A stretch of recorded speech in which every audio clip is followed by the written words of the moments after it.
coconut.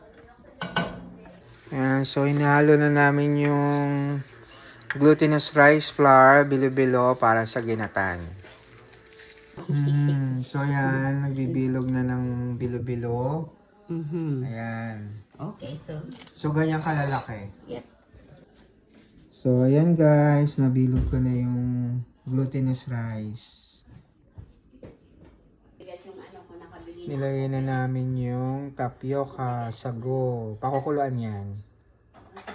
So ayan, naluto na yung sago. Ayan, sticky na siya. Ihalo namin yan sa ginatan mamaya. Ayan, nahiwa ko na yung kamote. Ang ganda ng kulay niya, purple.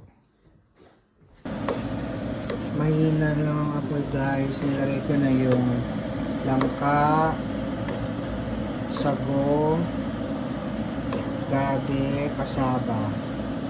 Later na lang yung sweet potato. Then, haluin lang.